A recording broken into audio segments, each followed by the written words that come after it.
মানবতার সেবায় দানবীর রণদার প্রসাদ সাহার মতো সমাজের বিত্তবানদের এগিয়ে আসার আহ্বান জানিয়েছেন প্রধানমন্ত্রী শেখ হাসিনা। দুপুরে টাঙ্গাইলের কুমুদিনী কলেজে রণদা প্রসাদ সাহা স্বর্ণপদক প্রদান অনুষ্ঠানে এই আহ্বান জানিয়েছেন তিনি। এর আগে সকালে টাঙ্গাইলে পৌঁছে 12টি প্রকল্পের উদ্বোধন ও 19টির ভিত্তিপ্রস্তর স্থাপন করেন প্রধানমন্ত্রী শেখ হাসিনা। টাঙ্গাইল থেকে সাদবিন শফিকের রিপোর্ট, আর ক্যামেরা ছিলেন সুকান্ত সরকার। উপমহাদেশের প্রখ্যাত দানবীর, মুক্তিযুদ্ধের অন্যতম সংগঠক ও নারী শিক্ষার অগ্রপথিক রণদা প্রসাদ সাহা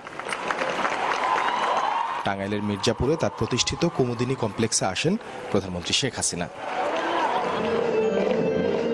শুরুতেই ভারতেশ্বরী হোমসের শিক্ষার্থীদের মনোজ্ঞ ডিসপ্লে উপভোগ করেন প্রধানমন্ত্রী।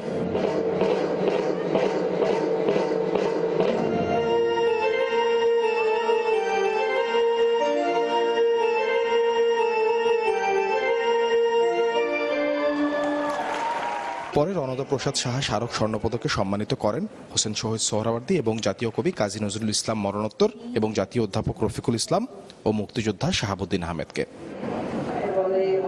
বক্তব্যে প্রধানমন্ত্রী মানব সেবার আদর্শে অনুপ্রাণিত হয়ে দেশের বিত্তবানদের এগিয়ে আসার আহ্বান জানান।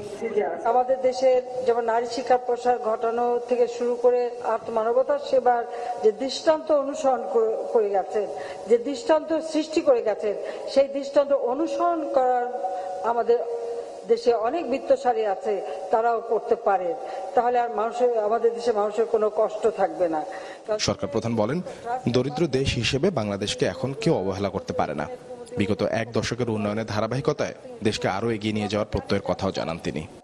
বাংলাদেশকে আজকে আর কেউ করুণার চোখে দেখে না, বরং সারা বিশ্ব এখন বাংলাদেশকে উন্নয়নের রোল মডেল হিসেবে দেখে। বাংলাদেশ যে এগিয়ে যাচ্ছে, এই গত 10 বছরের মধ্যে এই পরিবর্তনটা আনতে পেরেছি। কাজে বাংলাদেশকে নিয়ে আমরা আরো অনেক দূর এগিয়ে যেতে চাই, আর এই সমাজকে গড়ে তুলতে চাই, এই দেশকে গড়ে তুলতে চাই। আমাদের আজকের শিশুরা আগামী দিনের যারা কর্ণধার হবে, তাদের জন্য একটা সুন্দর জীবন, সুন্দর ভবিষ্যৎ। এর আগে প্রধানমন্ত্রী টাঙ্গাইলের 12টি উন্নয়ন প্রকল্পের উদ্বোধন এবং 19টি প্রকল্পের ভিত বসান। মানব কল্যাণে প্রবাদ প্রতিম পুরুষ দানবীর রণদা প্রসাদ সাহা। তার দেখানো পথে অনুপ্রাণিত হয়ে মানব সেবায় উদ্বুদ্ধ হবে তরুণ প্রজন্ম, গড়ে তুলবে একটি মানবিক পৃথিবী, এমনটাই হোক সবার প্রত্যাশা। সাদবিন শফিক, চ্যানেল 24, টাঙ্গাইল।